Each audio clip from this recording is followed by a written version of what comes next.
Filippo Santoro, arcivescovo di Taranto, in pellegrinaggio di pace tra l'Ucraina e Mosca. Dal pensiero di Tolstoj alle manifestazioni contro Putin, le radici del pacifismo in Russia. Bratislava, la capitale della Slovacchia, è all'avanguardia nel riciclo di ogni qualità di plastica. I programmi per la reintroduzione delle linci nelle foreste della Slovenia e del Friuli Venezia Giulia. Il Festival del Jazz Balcanico di Tirana, una vetrina internazionale per i compositori ed esecutori pugliesi.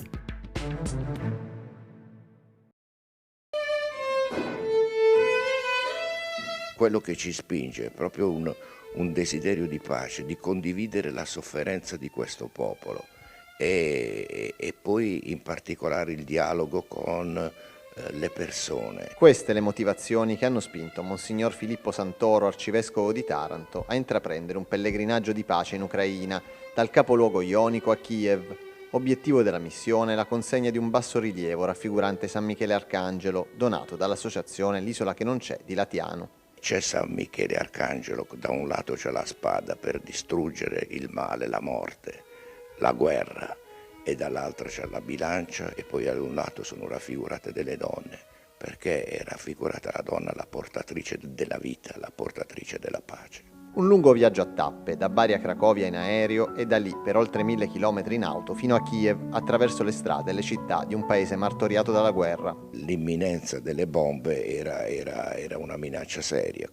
Per tutte le preghiere che le persone hanno fatto per noi e per la mia missione durante i nostri giorni, Kiev non è stata bombardata, ma il giorno in cui abbiamo preso il viaggio di ritorno c'è stato un bombardamento. E la notte c'è stato il bombardamento. Il rischio che noi abbiamo corso è nulla in comparazione con il rischio che corre la gente. C'è una sofferenza enorme e di fronte alla quale non possiamo rimanere inutili. Il bassorilievo è stato consacrato nella cattedrale patriarcale greco-cattolica con un rito officiato dal vescovo ausiliario dell'arcidiocesi di Kiev, Iosif Milian, insieme a Monsignor Santoro. Un momento di grande emozione. Abbiamo fatto una liturgia, mentre noi in Italia quando benediciamo un'immagine, si dà la benedizione, si fa la preghiera, lì hanno fatto una benedizione con i canti corali, pensate alla sacra liturgia solenne, e lì abbiamo pregato per la pace, abbiamo pregato perché questo popolo sia liberato dall'angustia. Dopo l'Ucraina, la prossima tappa della missione Tasselli di Pace sarà in Russia, dove l'associazione, guidata dal giornalista Franco Giuliano, intende portare un bassorilievo di San Nicola come dono di preghiera e speranza di pace. Siamo quasi pronti, stiamo definendo, le personalità che faranno parte della delegazione insieme a Don Filippo. Ci ha detto che è disponibile, per cui contiamo moltissimo sulla sua adesione, sulla sua partecipazione, perché ci ha portato fortuna e stiamo per preparare i vari passaggi che ci porteranno a realizzare questa seconda missione, che per noi è molto importante perché deve essere equidistante, affinché ci sia un dialogo tra le due parti. Un dialogo, quello fra Mosca e Kiev, che per ora sembra impossibile, un filo sottilissimo che la diplomazia del Vaticano sta provando a cucire, come annunciato dallo stesso Papa Francesco. La Santa Sede sta facendo da sempre tutto il possibile. Il Papa desidererebbe andare sicuramente a Kiev e sicuramente a Mosca, ma essendo una cosa di grande delicatezza, la trattativa è delicata. Dialogo e mediazione come unica via per fermare il conflitto, ne è convinto Monsignor Santoro, che si è detto disponibile a mettersi di nuovo in viaggio a servizio della pace. Bisogna stare attenti a tanti rapporti delicatissimi, quindi la via del dialogo è possibile e secondo me questo è il percorso che dobbiamo fare tutti perché la causa della pace sia vinta.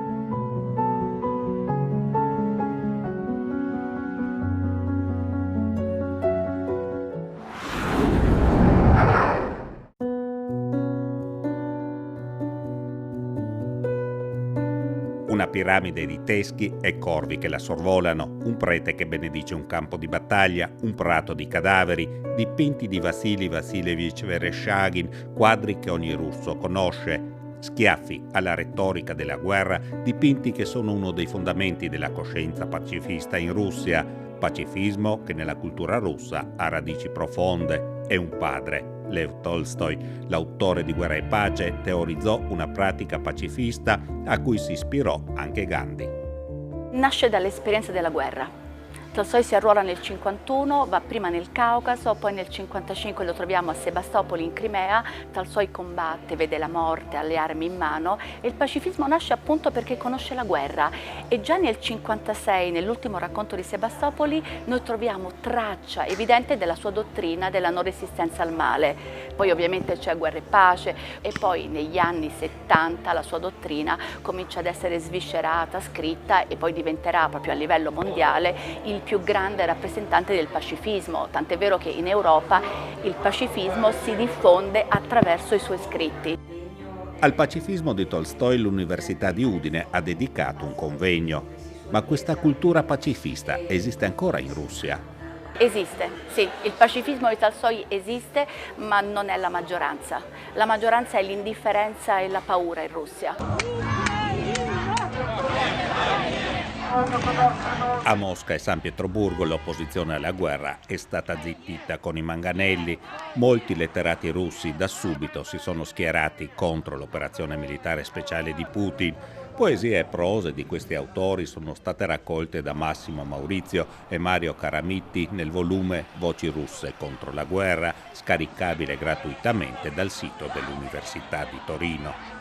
Oggi nella letteratura russa c'è un movimento piuttosto importante contro l'aggressione russa all'Ucraina, più che pacifista.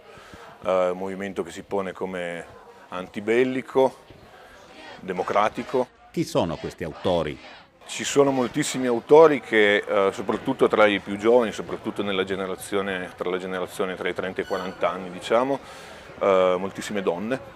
Daria Sirenko, Anna Glinka, Ivan Platonov e delle generazioni più anziane, diciamo, in particolare il primo che mi viene in mente è Linor Garalik, che in Israele bimestralmente fa uscire un periodico di resistenza intellettuale e resistenza culturale alla guerra che si chiama Roar. Sociologi, politologi e storici discutono come la violenza dell'operazione speciale militare stia cambiando la società civile russa. Sappiamo ben poco intorno a questi movimenti, grandi centri di informazione e statistica, come era per esempio il grande centro Levada che faceva tutte queste inchieste, oramai è fuori legge, come fuori legge sono in gran parte gli strumenti di comunicazione che non accettano l'imperativo dello Stato. Ma è possibile un cambio di potere al Cremlino? Su questo versante chi potrebbe dare una risposta? Un sociologo? Un economista? Un veggente. Un veggente.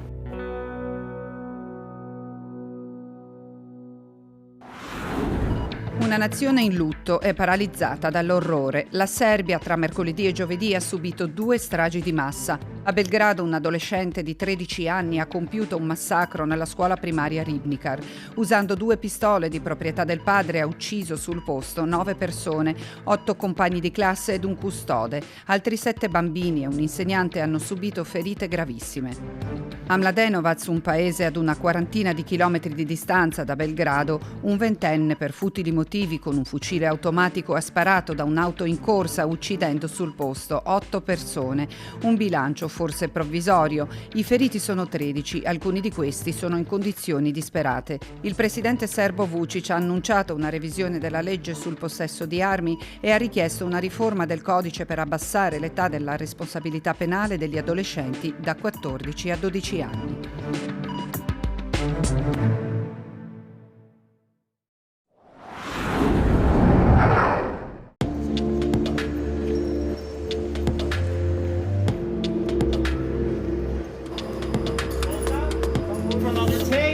Il centro di Bratislava ha scelto come set per la promozione della raccolta di bottiglie di plastica dall'agenzia norvegese Infinitum, che si occupa proprio del riciclo delle bottiglie in PET in Norvegia, dove il riciclo da un ventennio quasi si attesta al 95%. I en verden med så store utfordringer Un'attenzione all'ambiente che va mantenuta alta con continue campagne di sensibilizzazione, sostengono i norvegesi, entusiasti che anche la Slovacchia dal gennaio del 2022 abbia mutuato il loro metodo di raccolta e riciclo del PET assieme al Portogallo e ad altri paesi. come si vede nello spot prodotto dalla Pulse per Infinitum. Takk for at du gjør en stor forskjell. Con questo sistema le bottiglie non vanno più conferite nella plastica generica che rimane per la raccolta di altre materie plastiche per così dire meno nobili, ma si punta alla raccolta esclusiva del polietilene teraftalato con una cauzione per ogni bottiglia restituita. Su ogni bottiglia conferita nelle 80.000 macchine distribuite nei negozi slovacchi, il cittadino riceve una cauzione di 15 centesimi. Il vantaggio di questo metodo, ci spiega Marian Harvanek, manager della Sprawca Záloh, l'agenzia non governativa che ha messo in piedi il sistema in Slovacchia, è la maggior quantità e soprattutto qualità del materiale raccolto. Il PET che conteneva bevande rimane in buona sostanza pulito se si eccettua un po' di zucchero. Mentre il PET gettato nella raccolta della plastica generica spesso viene contaminato da materie oleose anche di provenienza non alimentare mischiato ad altre materie plastiche ed è quindi difficilmente recuperabile. Le bottiglie conferite nelle macchine, invece, vengono compresse in modo da avvantaggiarne il trasporto e facilitare la scannerizzazione per un'ulteriore selezione nei centri di raccolta.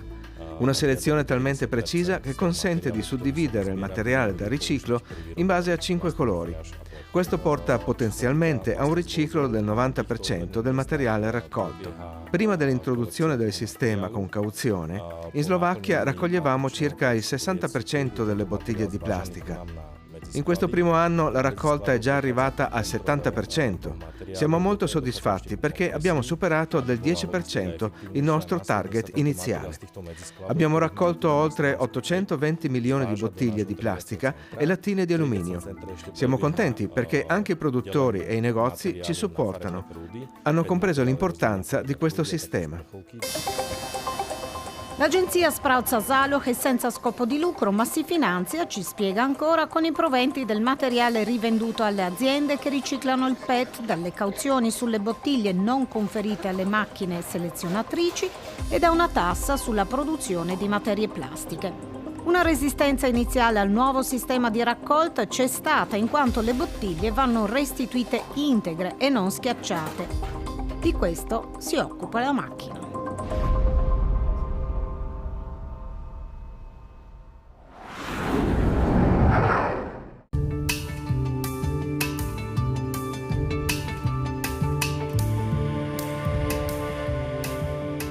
La lince è il mammifero più raro in Italia per diverse ragioni. Si contano 2 individui autoctoni in Friuli Venezia Giulia, più altri che per così dire fanno i pendolari fra Francia, Svizzera, Piemonte, Valle d'Aosta e Alto Adige. Un animale che era scomparso ed è stato reintrodotto, ma gli individui fondatori erano pochi e col tempo si è presentato il problema della sterilità come conseguenza della consanguineità. E ci sono altre ragioni. La lince fatica a superare le grandi barriere naturali o artificiali e l'espansione sul territorio è limitata perché le femmine tendono a stare abbastanza vicine tra loro. E allora è intervenuto l'uomo con programmi di ripopolamento, Ulica e Lifelinks, che vedono la collaborazione fra Carabinieri per la Biodiversità, Progetto Lince Italia e Università di Torino. I primi 2 esemplari sono stati liberati qualche settimana fa e tramite il radiocollare vengono controllati nei loro spostamenti. Le linci liberate sono finite in Carinzia, contro gli auspici di chi coordina il progetto dal punto di vista scientifico. Sono andate a nord, in Austria, dove non sono particolarmente ben volute, ma si ambienteranno anche lì. Stiamo dialogando, soprattutto con i cacciatori che sono un attimino critici nei confronti di queste reintroduzioni e sono sicuro che troveremo ottime soluzioni anche lì. Sostanzialmente dal punto di vista ecologico hanno fatto quello che dovevano fare. Tutte le esperienze passate indicano un raggio di 30-40 km come area di ambientamento. Le politiche faunistiche attuate dai paesi confinanti sono molto differenti. Le sensibilità sono molto diverse, dipende un pochettino da quelli che sono gli obiettivi gestionali, però anche dalla cultura passata.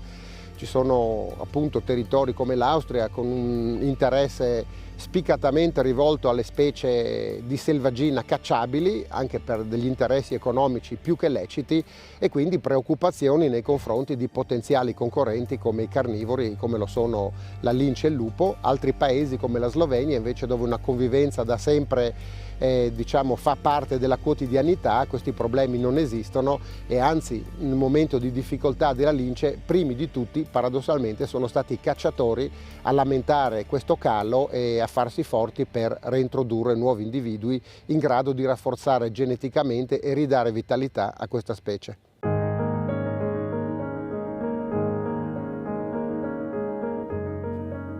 Il progetto LifeLinks vede la collaborazione stretta fra paesi confinanti. Gli animali non conoscono confini, quindi già per questo è importante un respiro internazionale.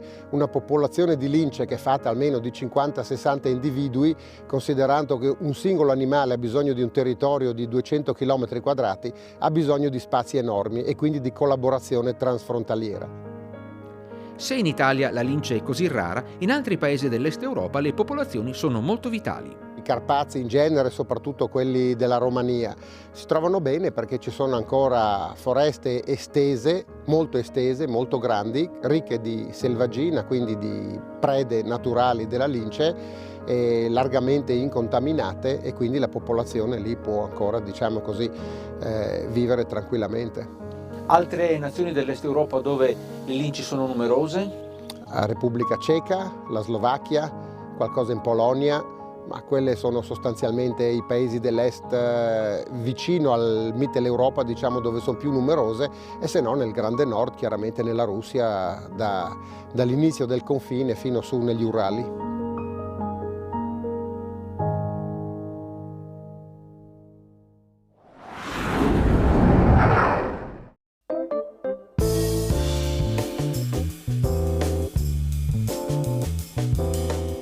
Tra Italia e Albania un legame nel segno della musica. Per 4 giorni la capitale tirana ha ospitato a fine aprile un festival dedicato ai giovani talenti del jazz italiano. Per loro l'occasione di esibirsi davanti al pubblico albanese del Balkan Jazz Showcase, realtà musicale tra le più vibranti dell'area balcanica e del sud Europa. Per i due paesi, divisi da pochi chilometri, uniti dallo stesso mare, un modo per cementare le loro relazioni. Ad aprire la kermesse nella sala concerti della cattedrale ortodossa, il Boom Collective del sassofonista pugliese Gaetano Partipilo. Il nostro messaggio è quello di cercare di accogliere un genere che magari può essere considerato di nicchia, però espanderlo e quindi avvicinare le persone a questo tipo di sensibilità.